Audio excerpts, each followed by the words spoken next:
I am Lawrence Chuno, and this is Doing Jazz.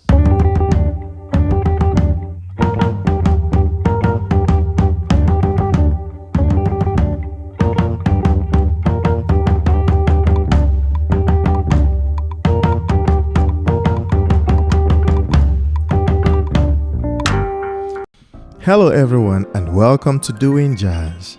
My name is Lawrence Chuno and this episode is with vocalist Douye. Douye is a seasoned singer whose soulful and delicate approach to jazz vocal has captured the interest of many in the last year. On her latest album, Daddy Said So, Douye delivers a unique yet classic and traditional interpretation of some of the well-known jazz standards. Daddy Said So features several legendary musicians including Ron Carter, Russell Malone and John Clayton, just to mention a few. The music playing in the background is titled Sophisticated Lady. During my conversation with Douye, you'll hear the songs Lush Life, Besame Mucho and Round Midnight. Towards the end of our conversation, you'll hear the song But Beautiful. These songs are all from the album Daddy Said So. After listening to this episode, you can learn more about Douye by going to the website of the show, www.doingjazz.net, and you can listen to more episodes of Doing Jazz by subscribing on iTunes, Spotify, or any of the available podcast vendors. While on iTunes, please rate the show, leave a comment, and share the show with your loved ones. Okay, ladies and gentlemen, I present the very sophisticated Douye. In your face. Diamonds shining, dancing, dining with some man in a restaurant. Is that all you really want? No. Sophisticated.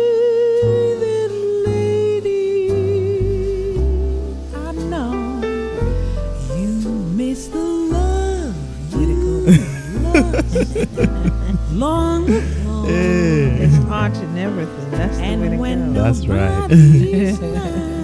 Douye, Yes, my dear. welcome to Doing Jazz. Oh, I'm pleased to be here. I'm pleased to have you. I'm happy that we're finally doing it. We've been talking about it for a while now. I know. And it's finally happening. So you're in New York, I am here. but you live in Los Angeles. I do. I live in Los Angeles, California. What are you doing in New York? Well, you know, I'm here to do some music business. You know, just trying to, what can I say, do some music business here and connect with some great musicians musically. And, you know, see what to do, you know, in terms of music. What can I tell you? You're working on an album. You're recording a new album. Yes, I am. Okay. It doesn't seem like you're ready to talk about that now. Well, you know, it's always good to be discreet about things. Mm-hmm. But, you know, you are right. Yeah. I'm steadily working on a next project. I mean, the journey never ends. Yeah. And, you know, I came out here just to shake hands with some people, some great musicians, and to see how we can do some great magic. That's good. All right. How about we talk about your current project, the one that's released recently. It was released last year, right? In July. Yes, it was released last year, July. Oh, great. 2017. Daddy Said So. Daddy Said So. Yeah. Okay. I will just let you say a few things about it. First of all, the title. Let's start with the title. Yeah, everyone wants to always ask about the title because it's so different. But the album Daddy Said So, you know, that title came about because the album was inspired by my late father. This is my first jazz album, Daddy Said So. And, jazz was the very first kind of music that was introduced to me. And it was introduced to me by my dad. And, my dad, from onset, knew that I was going to be a jazz musician. I didn't know. I thought I was just being a child. But he knew, and he told me several times that this is your calling, Douye. But I was only a child. I mean, I didn't make much thoughts out of that until I grew up and became a woman, until a few years ago, you know. And so I felt it's like a tribute to him, to title the album Daddy Said So. Yeah. On this album, you have some great standards that have been done by the greats, by the masters, by the inventors of jazz. And I must say you did them beautifully. I would have loved to talk about everything, but no, talk about everything. Okay. I mean, let's start with there's a track on the album. Even though it's a song that everybody knows, I like the way you approached it. I've told you that before. Okay. Someone to watch over me. Someone to watch over me. Yeah. So I don't. What a beautiful song. What a beautiful song. Yeah. There's a somebody I'm longing to see. I hope that he turns out to be someone to watch over me. So much depth in that. Yeah. And as a woman, I appreciate that song because of the meaning to it. You sit back and you just sometimes daydream of this Mr. Fine Country, you hope to meet, that will fulfill everything you want in a mate. And when I listen to that song, that's where it takes me, It gives me the reason to dream. It gives me a reason to believe I can find Mr. Fine Country, for Douye one day. And so the lyrics are just beautiful. Gershwin was genius. And this was one of the songs that were first introduced to me by my dad. I think the very first version that I heard was Lady Ella's version. And she sang it so beautifully, I used to sing the song, not even knowing the meaning. I was just singing the words. But as I got older, I appreciate the words to it. And I felt this would be a good one to have in the album. Nice. I really like the arrangement. Yeah.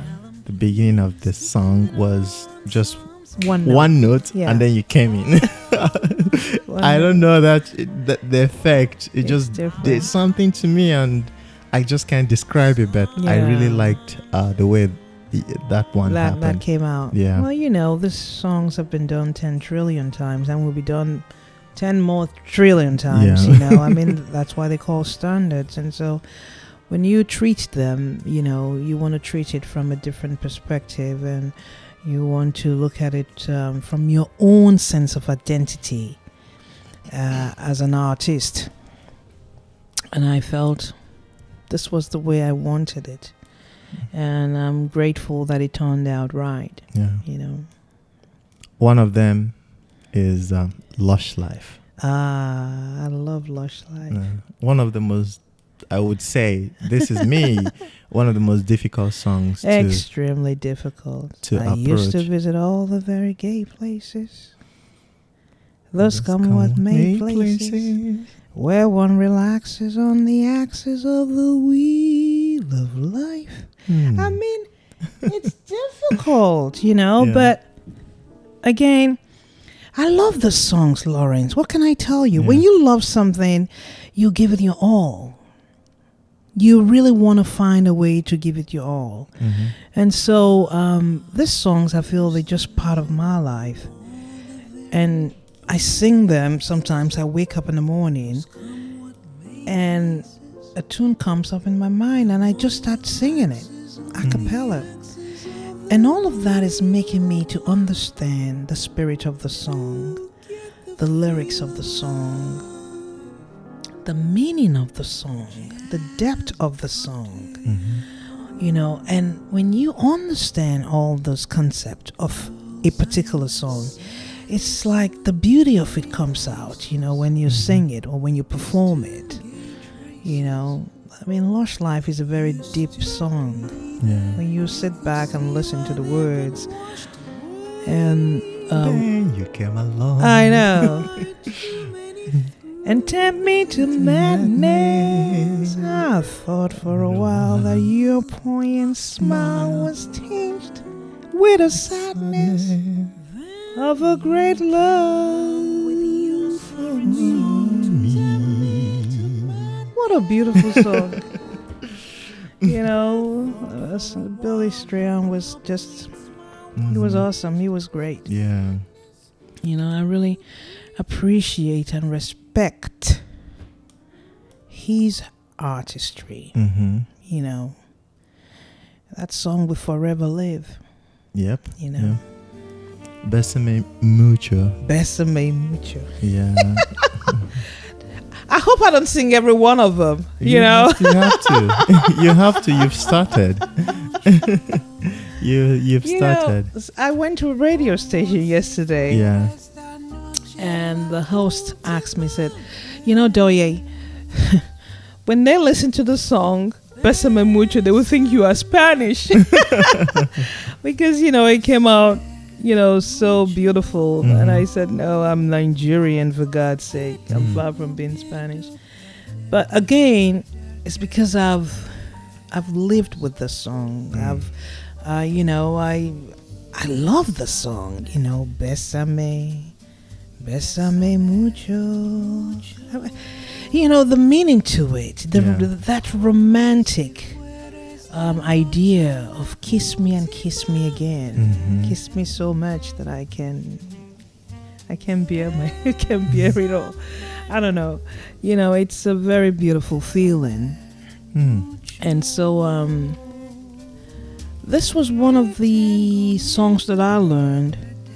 One of the very first songs that I learned, because I felt that I wanted to challenge myself, and I didn't want to sing it in English because they have an English version. Oh, really? I didn't know that. Yeah, but I didn't want to do that. The lady that wrote the song, she didn't. I'm pretty sure she speaks good English, but she wrote it in Spanish, and I wanted to give that respect to what the song is. Yeah. And so I had to learn it in Spanish. Nice. Yeah. What can I tell you? It's really a very beautiful song. And it's doing very well. I don't even know what to say, Nice. The Spanish people are picking up on it, and they really like it. The Latin jazz world. Oh, great. And they really, really do like it. So I'm very grateful. It makes me want to do some more, Latin jazz stuff. We'll see. Wow. You talked about having to learn this song because it wasn't originally in English. Yeah. But even the English songs, one still needs to learn them if you want to record them, if you want to perform them. Oh yeah, that's very true. I'm interested in your techniques for learning a song. That's very true. Well, every artist is different, Lawrence.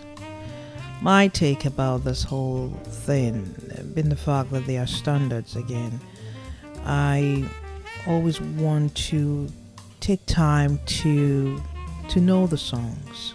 Okay. What do you mean by take time to know the song? Listen to them over and over? I'll listen to them over and over again. I'll listen to different versions, know. And I review the words of the song. I listen to the spirit of the song. What does that mean? The spirit of the song. Every song has its own spirit, in my opinion. I agree I hope with I'm you. not thinking too deep now. They're gonna be like, "What is she talking Go about?" deep. Go wherever you want to go. I'm here. I'm here with you. You know, and when you review a song, in my opinion, you go through the lines of the lyrics. There are secret points in every line. Mm-hmm. There are secret words that holds the depth of the song. I don't know how else to. Okay, To how about we review take one of this. these songs? Let's take Someone to Watch Over Me. Someone to watch over me. Okay. So we go, there's a somebody I'm longing to see. Mhm. I hope that he turns out to be. Turns out to be. Mm. Someone to watch over me. Over me. Mm. Hmm. Over me carries the depth there. Yeah. I'm a little lamb, literally, who's lost in the wood. You know, you have to go through each line to be able to find what is the word that carries the weight in the song. Yeah. And if you understand that secret, then you can understand the spirit of the song. Then you can understand the depth of the song, you know. Lush Life. Because we just talked about Lush Life. Yeah. I used to visit all the very gay places. Gay places. Those come what may places where one relaxes on the axis of the wheel of life. Right there. To get the feel of life. Bring the microphone closer. Maybe I'm, you know, Yeah. falling off the chair here. From jazz and cocktails. Yeah. Okay. The girls I knew had sad. That's the depth right there. And sullen gray faces with distant gay traces. So you have to take time. You know, learning a song is like being in a relationship. You have to take time to know that partner of yours and get to know, you know, who they really are. Yeah. Are they soft? Are they sensitive? When are they soft? When are they sensitive? When are they hard? When are they mean? Yeah. You know, whatever the story might be. What are the colors of this person? You know, because everyone have their colors. I hope I'm not talking too deep. I am listening. I understand every single thing you're saying. Every song has its color. Yes. Take, for example, Round Midnight. Yeah. Another one you did. Yeah. Yeah. It has a lot of blue, dark colors. But there are some parts that are like orangey. You know, like the hopeful parts. Let's go through the words there. The last A section.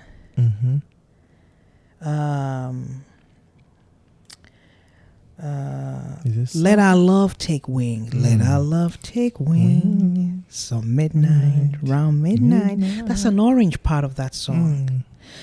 The dark or bluish part of those that particular song is Summertime I'm feeling sad. You see, so you understand what I'm saying? Yeah. You know, when old midnight comes around. So you have to understand the colors of a song to be able to capture the essence of the song. At least for Douye, for me. So I take time to understand this. What are the colors of the song? Yeah. Someone to Watch Over Me. It's a hopeful song. So it has bright colors. You know, not too bright. You know, some light orange, some light red. There's no darkness to it because it's a hopeful song. Yeah. You see what I'm trying to say? Yeah. Unlike Lush Life, it's very dark. Yeah. It's very, very dark. You know, what other song?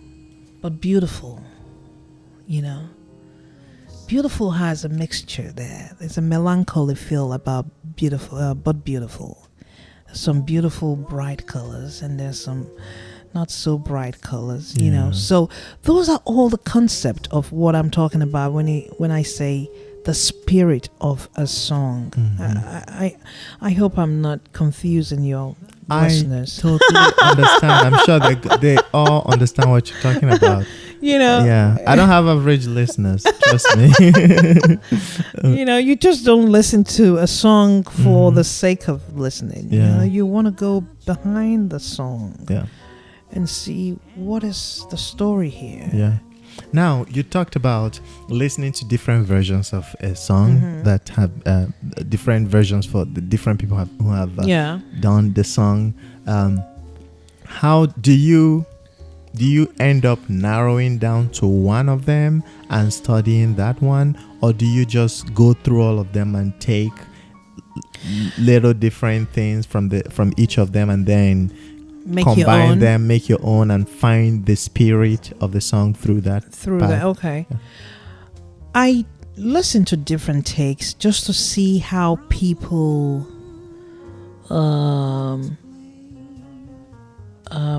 reflect on the song. Haven't you listened to a jazz standard and you hear it in a very moody way, more like a ballad, and then someone else does it and they swing in it very hard? It depends on the song. Like All of Me, once I heard Ella's version, I haven't cared about anyone else's. I mean, I've listened to Didi, but our version it's a swing form. It's swing form. I've heard some very slow versions, but I still didn't care for them. I'm like, Ella's swing version has done it for me. It's done it for Another you. person that did it for me on that song is Didi Bridgewater. Okay. Her version too is very fast upbeat, and very upbeat, and she gave something different than Ella. But that Ella's version has cut on that song. She is the bomb. She's too much. That's my mama right there. But when I say, you know, some of them would do it quietly. Some of them would do it in a swing form. Some of them would do it in a bossa nova form. I'm trying to understand how people reflect that song in their mind. How do they color it? And see if it truly takes the song where the song should go. That's what I do when I listen. I don't listen to say, oh, I'm going to take a little bit from here. I'm going to take a little bit. Then it's not really Douye. I listen to see if they're consistent with the color of the song. Yeah. You know, that song, All of Me. It's like there's a bright side of it. Yeah. You know, why not take all of me? You know? Yeah. So it's, when you hear someone doing it slowly, all of me, why not take all of, it takes away from the color of the song, if you know what I'm saying. Yeah. And so I'm trying to investigate. That's the right word.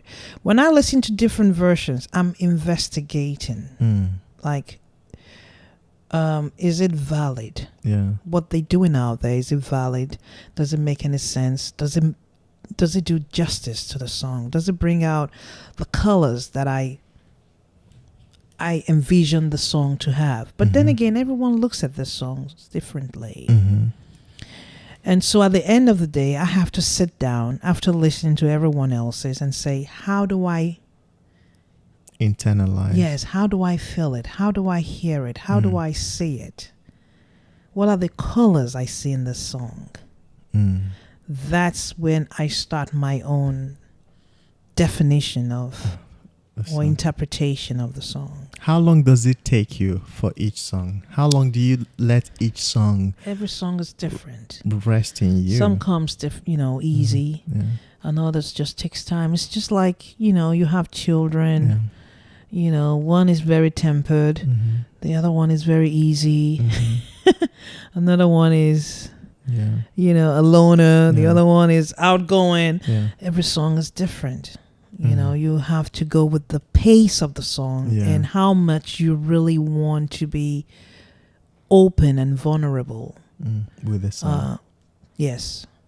Because I think, again, it's a relationship. You have to completely submit yourself Yes. to the song and say, I don't know anything, but I want to know everything.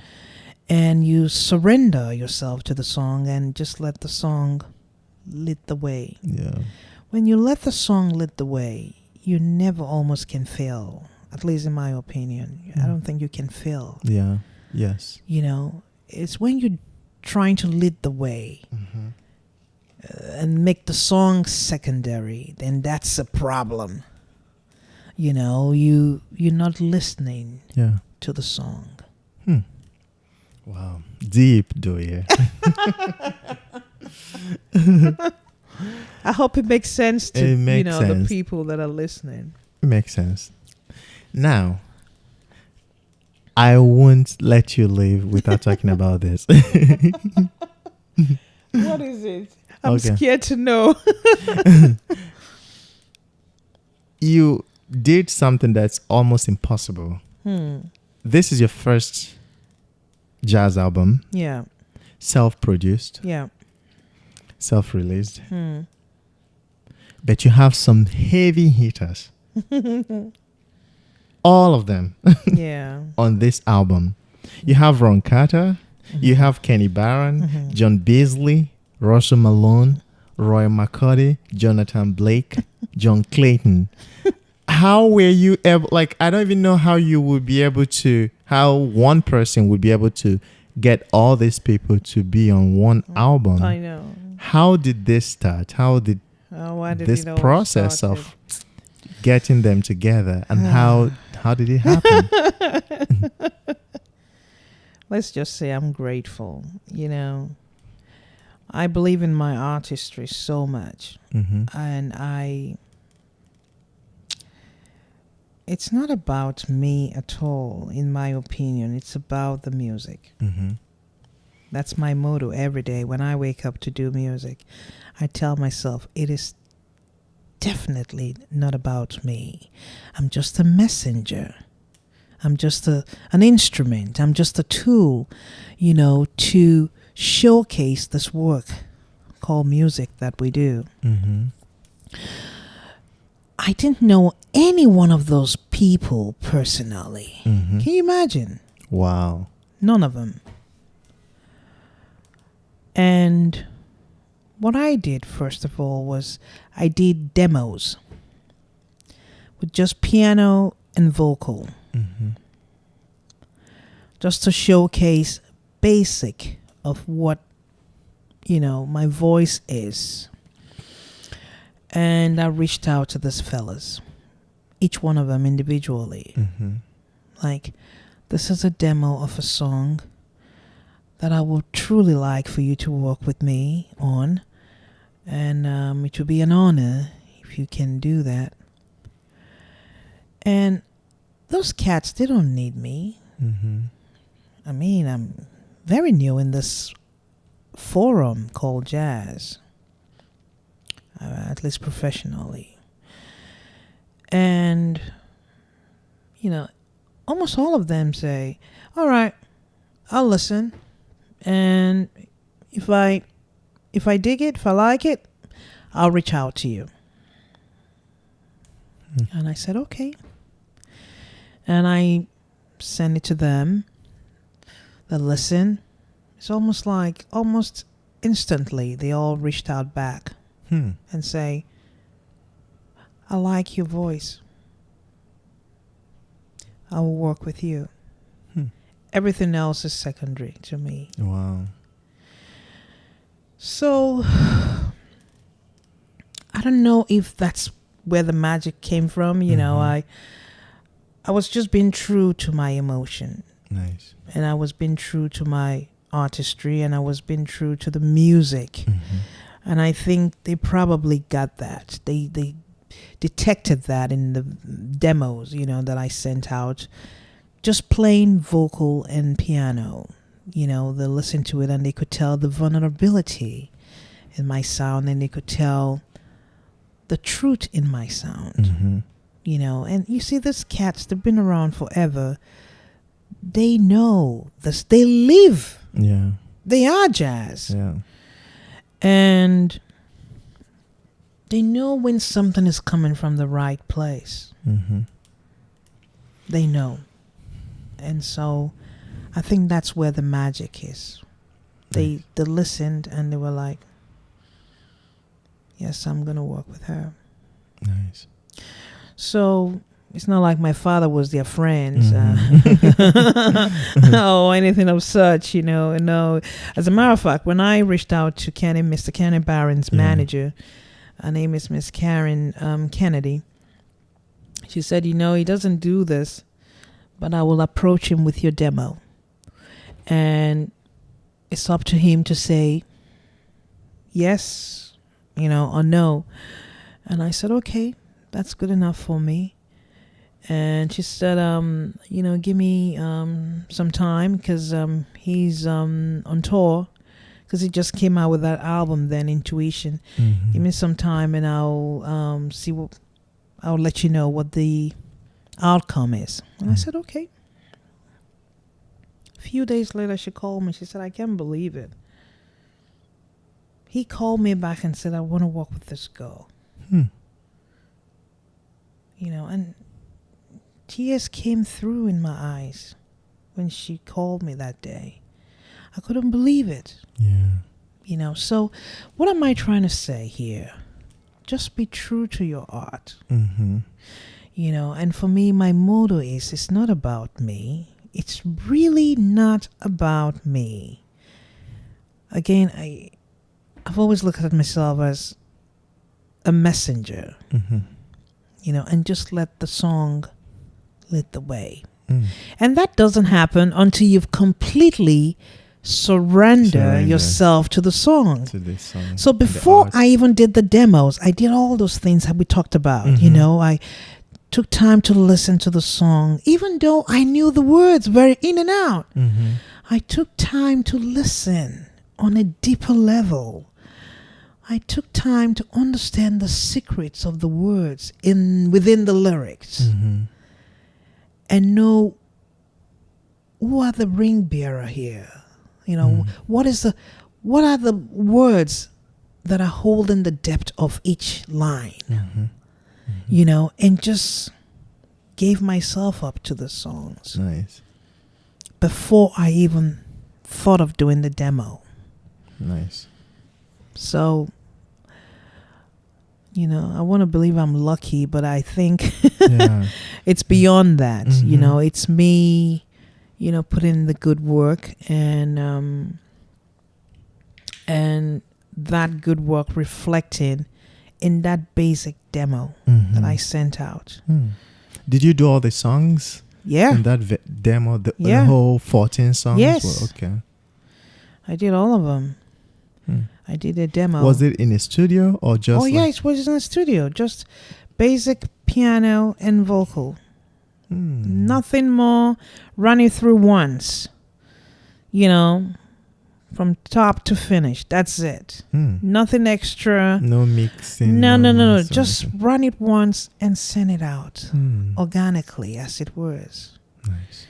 You know, you don't need all that extra mixing if your emotion is true of the song. Have a question. This is clear. The work you put into it, and the work that both the musicians and the arrangers all put into it showed, and it's doing really well. Okay, like on the Jazz Week chart, I think, for how long has it been on 29 weeks. 29 weeks was on the top 100. That's amazing. I'm Douye, grateful. you know. Yeah. What can I tell you? Me, a little girl from Africa. Yeah.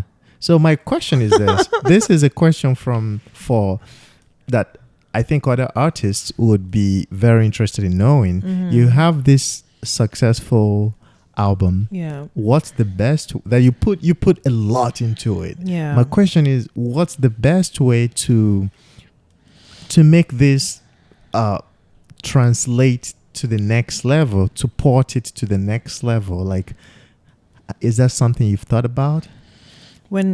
Elaborate some more, because I'm trying to understand where you're going. Like, how does this take your career to the how are you going to build on this?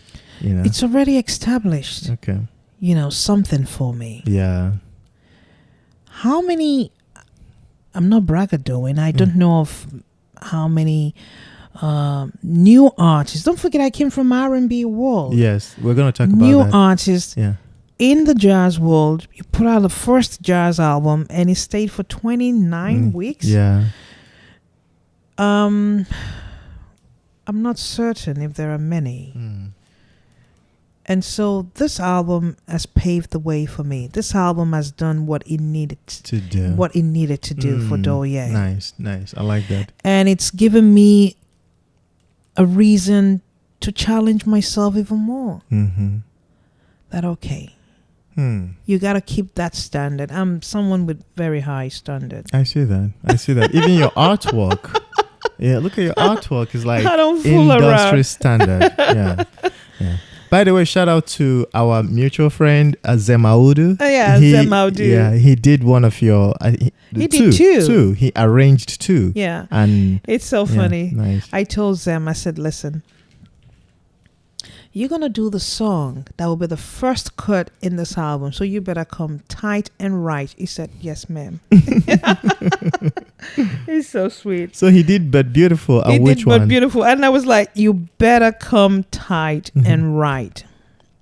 Don't forget, Mr. Kenny Barron is on this album. Mr. Ron Carter is on this. I just mentioned it. And so you need to step up the game. He said, I would try my best. It's like I put so much pressure on the poor man.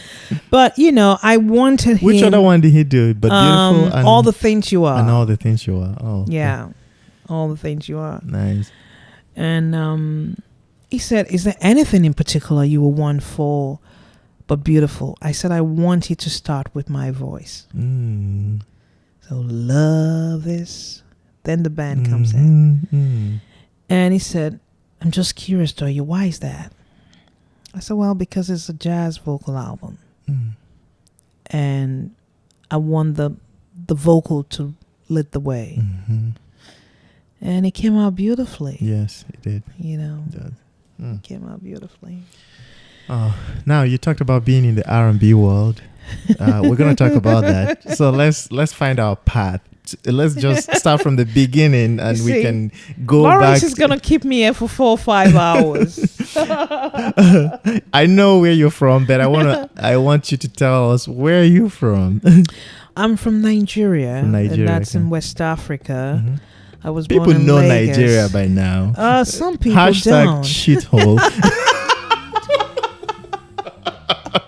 Reference to our president, our dear president. No, I don't want to believe that. He can hate us, but we love him. We don't like him, we love him. We have enough. We Africans, we have enough love for everybody. For everyone, even the haters. They hate us. We welcome everybody. When you go to Nigeria, everybody is welcome. If you're Indian, you're white. It doesn't matter. As long as you can deal with our crazy, we welcome you. We welcome you. We don't care. Call us whatever name. We love you. We have enough love. That's true. Well, that's where I'm from.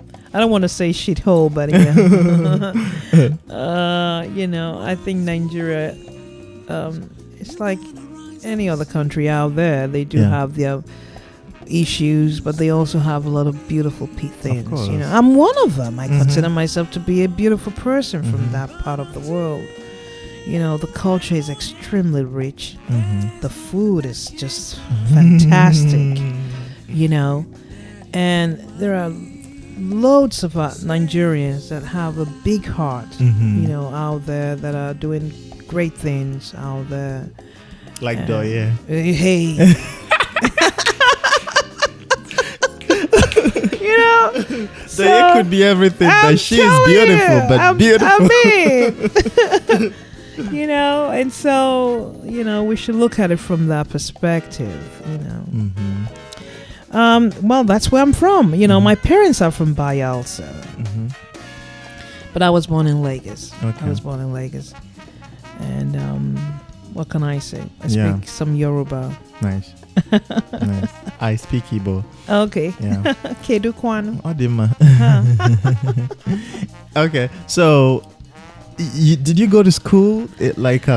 You went to high school? I went to school in Nigeria, but I also, you know, lived in England. England, okay. So during summer, you know, I school in England. Okay. You know, my dad used to make me do that.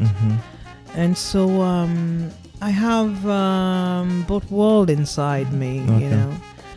I think it's worked well for me, actually. You went to college? You went university? Oh, yeah. Where? Out here in America. In America. Yeah. Where did you go? I went to school called Cal State LA. I got a bachelor's and I got a master's. In what and field? I even went for PhD, but I don't like talking about all that rubbish. What is rubbish? Talk about it. Don't be like me. I remember when I used to hide whenever I'm with people in the arts, I would hide everything about my education. You know, and I would never tell them anything because I thought I was from math. I'm a mathematician and I don't need to talk about this. Let's just discuss music. Well, because it doesn't reflect what I do as an artist. No, I just did it. does. Let me tell you why I did that. Yeah. I did, you know. But it shows that you've lived. And you can't be an artist without living. Well, that's true. Trust me. Now, I used to hide it, you know. Yeah. I call it like I'm out of the closet now. Because I don't mind telling people, hey, I have a PhD in a mathematical field. That's I don't brain care. right Yeah, there. I'm just gonna give tell you. Give me half of that brain. Oh my God. You don't give need me it, half you know. of it. Because I would play with musicians and they wouldn't know anything about me. And then when I tell them that, sometimes they feel like they are betrayed for some weird reason. You know. So I just tell them everything. I feel like it even helps the music. Like it helps if they know me better. Yeah. So you went to school for what? I actually went to school for social work. Okay, great. You know, and only because I'm very how do I say this? I'm very attuned to social issues. Okay. You know, I worry about social issues, you know, about, you know, the homeless, about you know, the battered woman, about you know, children going hungry, about, you know, all those things that are happening now, the bombing here and there, you know, the killing of people. I worry about those things, and I wanted to, you know, have a degree that will make me look at life from that perspective. You know, my mom thought I should have gone in to study law. I think I will have killed it, but I probably wouldn't have a soul. Because lawyers are very cold people sometimes. I'm sorry, lawyers. I understand. I have my issue with lawyers. And then doctors too.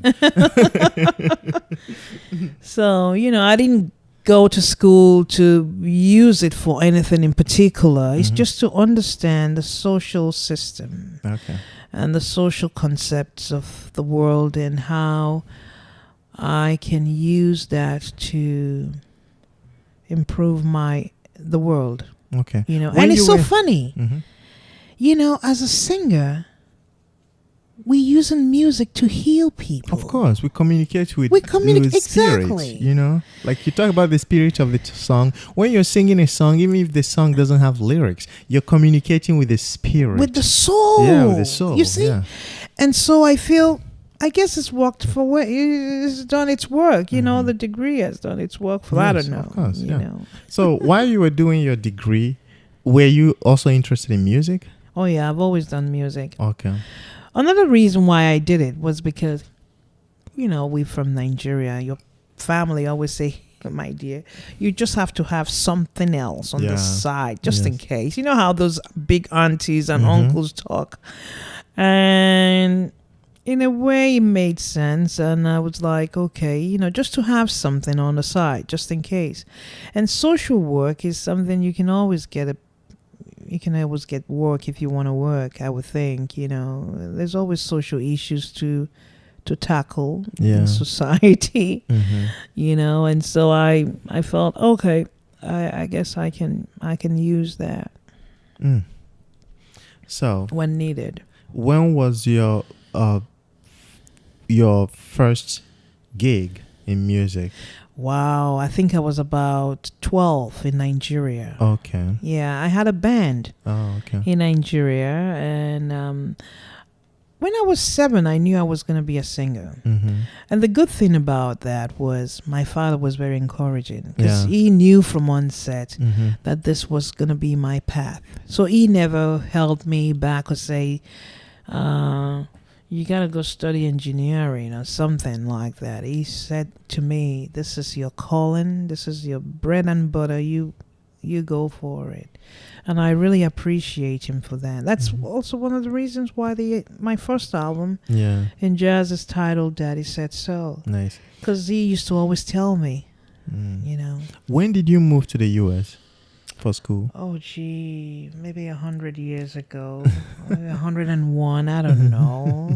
It's been quite a while. I've lived here at least 20 years. 20 years ago. Okay. Yeah. So when you came here and you were in school, you always had that music, that musical calling Yes. in there in you. When did you now decide, okay, I'm gonna pick this thing up and go head for to the it. roads? Yeah. When I came in, I realized, okay,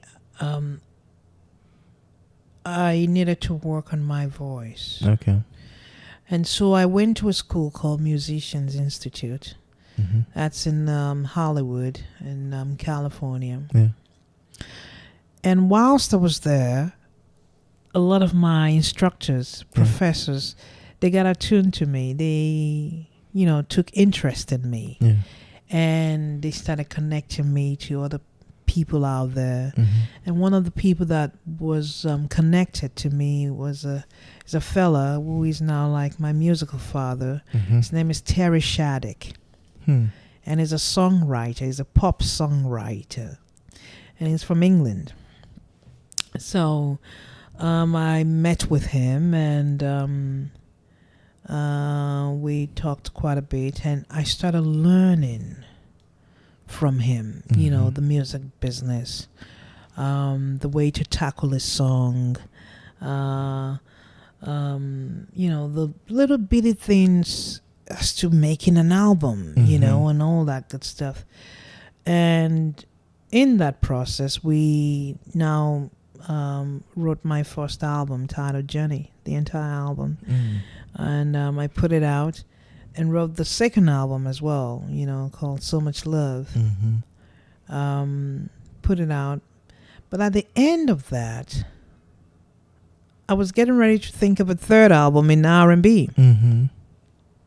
When did you put your second album out before this one? 2014. 2014. Yeah. Okay. Did you play in the LA area? Did you play I live? did. Yeah, I did, but it wasn't much as I'd wanted. Okay.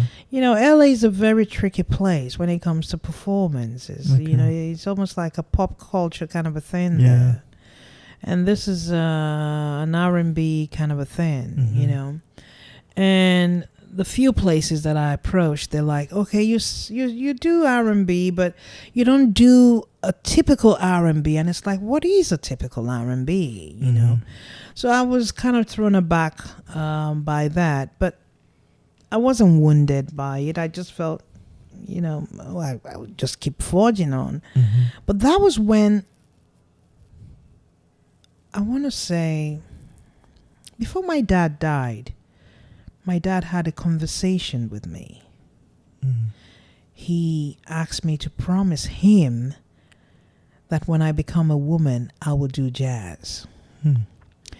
And I promised, but I'd forgotten about this whole thing, you know, for some time. But at the end of that second album, it's almost like a spirit came to me and was telling me, it's time to do jazz. And that was when I transitioned. Yeah, and so it's, I don't know what to say of it, Lawrence. It was like a spiritual thing. When I close my eyes, I see that conversation we last had. And it's almost like it was reminding me that, Douye, where is that promise? This is the time to go that way. And I was fighting it. I tell you, Lawrence, I fought it. I didn't want to acknowledge it. I didn't want to do it. And the more I put it away, the more it came. And at a point, I just succumbed. I said, you know, this is probably a message. You know, you're from Africa. You know what I'm talking about. And I said, I have to respect this. I have to listen. And after a long struggle, I decided, okay. I said, okay, Daddy.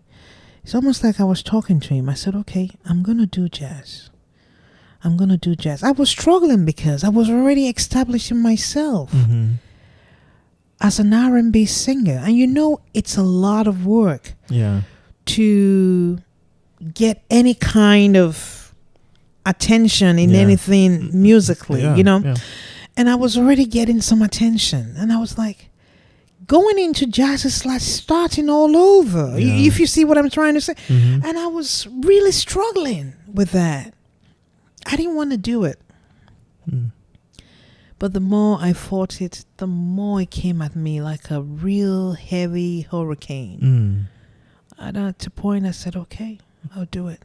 But before I do it, I'm going to go around. I'm going to go to as many jazz jams as I could go to and sing some of the songs to this jazz lovers and get to know their reaction. Because they'll tell me. They'll tell me if I'm going the right path or if I should stay where I am. And I tell you, Lawrence, right from the first time I stepped in front of the mic to do this in a jazz jam, it's amazing. You know, you see them drinking, smoking, whatever. And the minute I start singing, they turn around and give me a stare. And when I finish, they come to me, you know, and tell me, wow, that was lovely. I enjoyed that. Where have you been? Are you from here? You know, they became curious. And I was like, oh, that was just one night. And I'll go to another one, and I'll go to another one. And I was just going and going, near and far. And I tell you, I never got a bad rap. Wow. And I did that for almost 2 years. I want to learn from you about the jam sessions. Every week I was going. Every week I was going. Every week. Wow. I have a question. When you go to a jazz jam session as a vocalist, you know, the lyrics, you have to memorize lyrics. As your instrumentalists can just have the sheet music. And read it out. Yeah. So were you building your repertoire, and when you get there, you tell them, hey, this is what I can sing. Yes. Okay. And there were times where I forgot the words, and I'll just hum the melody, you know, and in that process, the words would come back, you know. And most times in this jazz jams, you run the song once, and you know, probably other people are there jamming as well, so they bring in solos, you know, the soloist and do their little solo, and then you come right back in again, either from the B section or from the top again, which is the A. So do you make sure that all your songs are from like the real book or something? No, what I did was, right from one set, I started working with a young fella who is a pianist. Okay. And he's a fine pianist. His name is Aaron Provisor. We've become very close. And I'll go to him just to find my right key for. Once I have sufficiently learned a song, I'll go to him and say, I want to find my key for this, and then we work together. And once I find my key, I'll have him do like a basic arrangement, of that particular standard with my own key. So, when you go to this jazz jams, sometimes it's almost like, well, you have to be prepared. Yeah. You just don't go there and say, I don't know my key, but it's an insult to yourself. No, I'm just being frank. Yeah.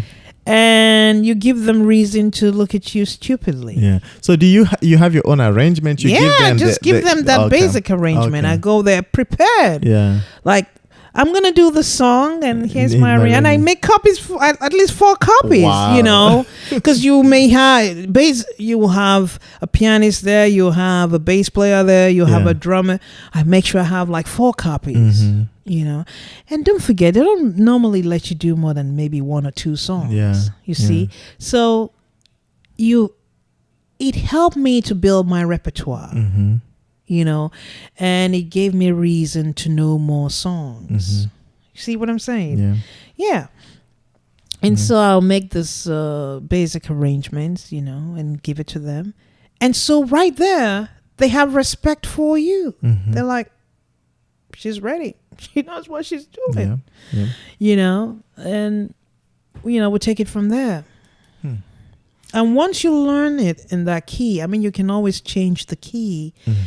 It gives you a reason to find your niche in the song. You learn in the song. Yes. Yeah. And I think jazz jams, they are valid because when you do the song publicly, it's way different from when you do it in your living room or in your bedroom or in your kitchen. I don't know. Because you're standing in front of the audience and you're singing the song. And with that, you can tell if that song is right for you or if it's not. Because not every song is right for a particular singer. So if it's not right for you, right there you can tell. And if it's right for you, then you can find a way to tackle it. Okay, all right, I can see me going here with this or going there with that. You see? So it's you teaching yourself how to sing that particular song. And jazz jam, another thing they do is this: you want it fast? How fast do you want it? You want to swing it? You want to do ball? So you can try. Okay, you can do it fast today, and maybe you go to another jazz jam and you want to challenge yourself. So let's mid swing it or whatever the story might be. You trying to find your temperament, in the song, and I think that's beautiful. Nice. Wow. Does it make sense? It made perfect sense. So that was a learning, and I still sometimes go to jazz jams. Sometimes I go, but because I'm focusing on my recordings, I take time to stay home and really, learn the songs. Now, your musical journey is very complex and at the same time is rich with stories and a lot of things that one could learn from. I want to know, first of all, I have to say that every rich journey like this is made up of successes and failures. Of course. Is there any particular failure you can share with me in terms that you learned from? Something that didn't go the way you wanted. You worked hard for it, and it didn't turn out the way you had planned, and you learned from it. Like going to a jazz jam without just sheet music. Okay. I did it at the beginning. Yeah. And a lot of these musicians, I don't know what it is, they only go by the sheet music. And, one of them in particular, one time, he gave me, how come you don't have sheet music for this? I said, I'm sorry, I didn't know. Well, then sing the damn song. That's what he said. I said, okay.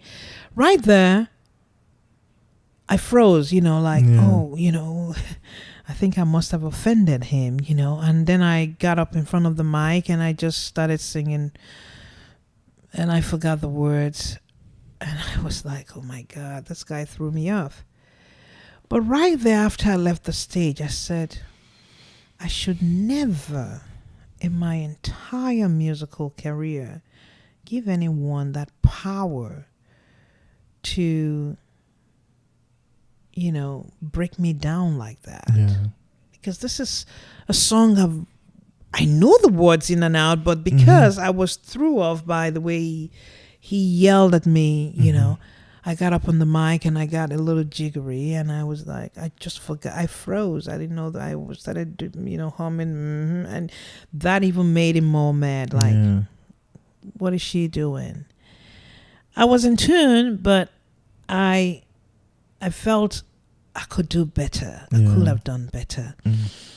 And so I learned from that, no matter what the madness is. Because sometimes you plan so well and things still don't go well. So does that mean you're going to fall apart? No.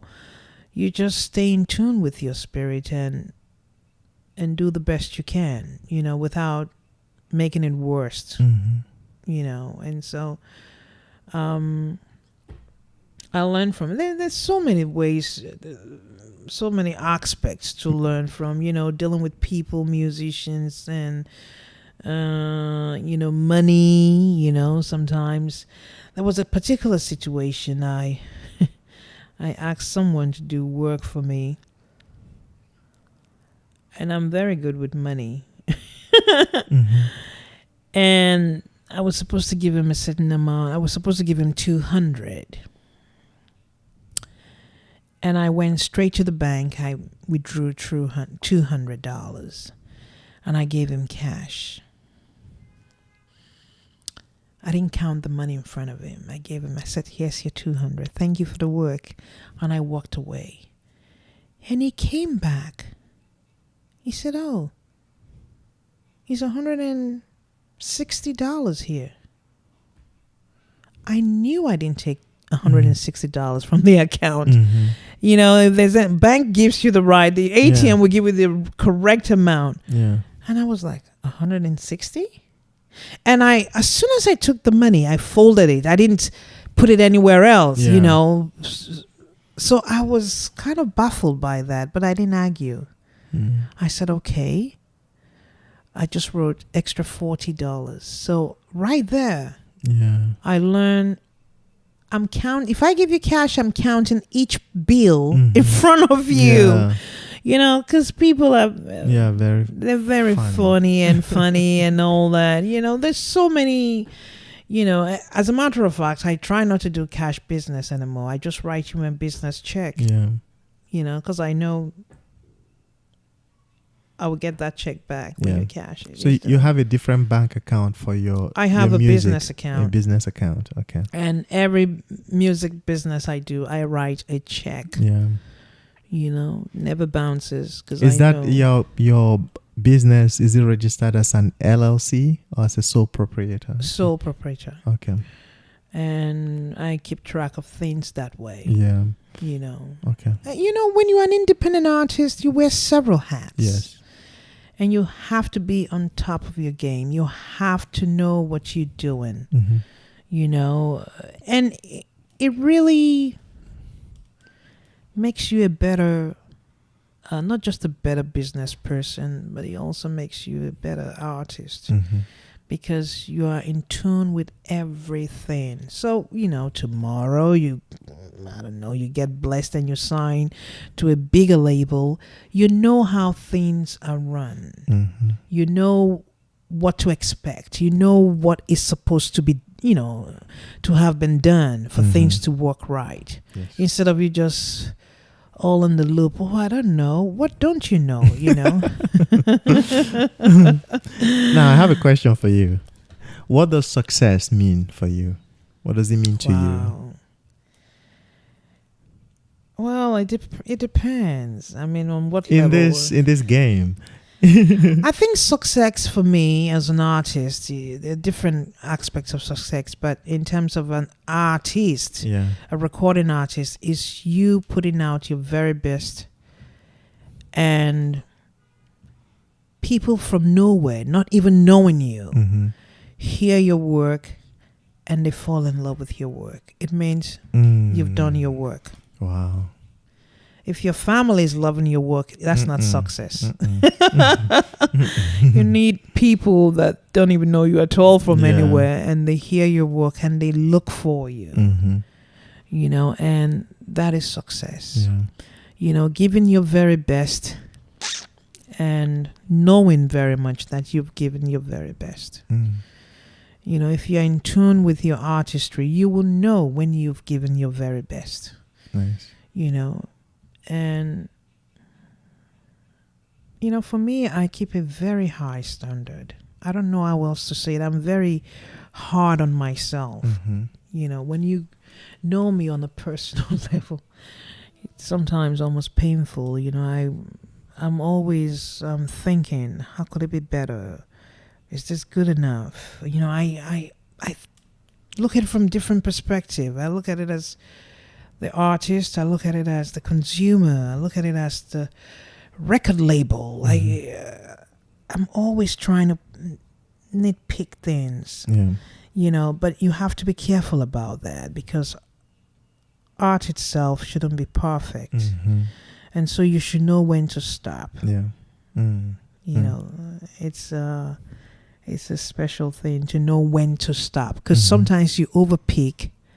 You pick, and you lose the true essence of the art itself. Mm-hmm. And it's like the magic is gone. Mm. You know, you don't want that. Hmm. You want to know what to pick and when to stop, Nice. you know, and just let it be. Mm. That's a good place to stop. Now, but before we finish, I have this game that I play with everybody that comes here. gee. Yeah, it's called Turn Up or Mute. Sometimes it's turn up and mute. Sometimes it's turn up, mute. But Okay. today is going to be turn up Okay. or mute. Right? I'll present you. No, let's do turn up and mute. I'll give you two options. Okay. The one you like, you turn it up. The one you don't like, we mute it. Okay. It could change. It's just how you're feeling right now. Now, okay. All I'll right. see if I'm good. Okay.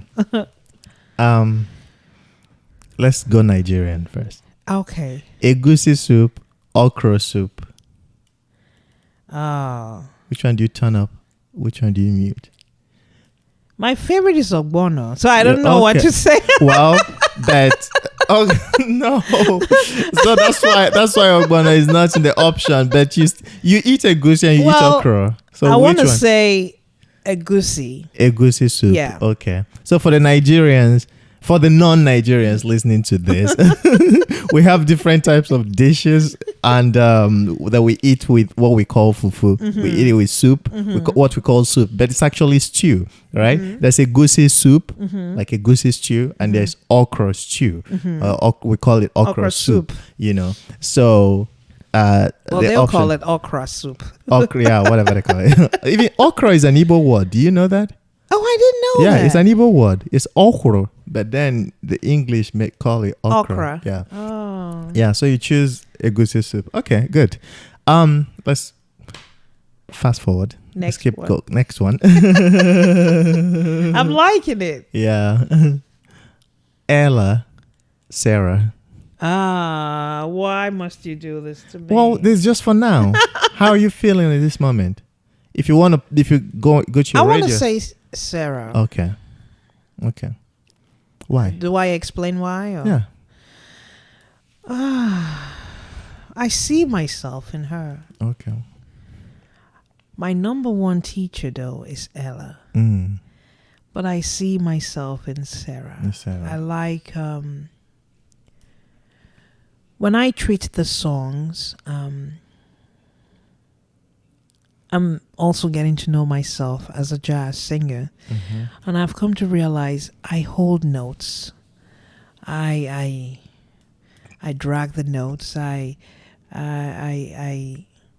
I sing behind the beat sometimes, and I'm on the beat sometimes. You know, I have a melancholy feel in my sound. I don't know. You know, I love Sarah. Nice, nice. Last one. Oh. But beautiful. All the things you are. Which one? But beautiful. But beautiful. Why? It's a very beautiful tune. Love is funny. Shout out to Zemaudu. You know, right? To Zemaudu's arrangements. tunes. All right. So he must listen. If he doesn't listen to this, I'm getting into a fight with him. I love But Beautiful because when you listen to the words of that song, love is funny, always sad. It's telling you the different colors that comes with love. You cannot go through love, true love, without going through those colors. You know, there's no true love that is always happy. I don't know about that. You know, you guys go through the ups and the downs and the not so good and the not so bad. And so it really defines what love should be. Nice. You know, I love that song. Now, I want to finally conclude with one right. question. We're gonna go one more hour. Yeah, You listen. because you're the first one name person, one name artist that I've had on here. Oh, there's another one, but that's not his real name. But you're like the first legit Douye. one name. That's a Nigerian name, by the Okay, way. can you explain? Douye. Yeah, the origin of your name, Douye, and You know, then maybe a lot of people think it's French. Well, maybe because of the sound of it. Yeah. You know. and the way you accent the E, right? Yeah, it was done that way. I didn't make anything up. Okay. Douye is a riverine name, and it's a name it's a unisex name. Okay. So both guys and It's know, not women. short for anything. It's just Douye. Okay. Douye means as you want it, that's the way it's gonna be. Whatever you want, that's what will come to you. That's Oh my what you will gosh. have. It's a very powerful name. Yes, a powerful name. You know, and so it really suits my persona. Yeah. I mean, whatever I've wished for has come to me, but I work for it. I do work for what I want, and I like it that way. You know, I like earning my stripe. I like working for what I want. Nice. You know, and so the name suits me right. Awesome. You know, it's such a beautiful name, and I like the sound of it. I love everything about it. So it's just perfect. Wow. From our conversation so far and from knowing you, I know that however you want it, that's how you end up getting it. That's the way I would get it. I'm grateful. Douye, thank you for coming so much on. for having me. Nice. It's been a pleasure. I Yeah. hope I didn't talk too much. Please. Later. Thank you.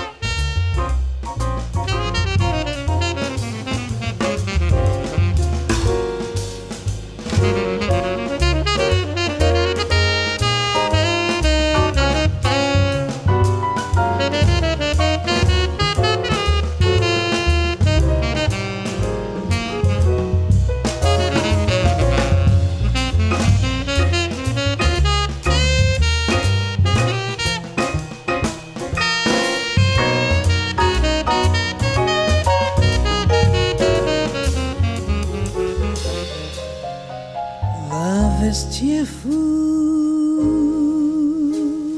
oh, it's gay. It's a problem, oh, it's play. It's a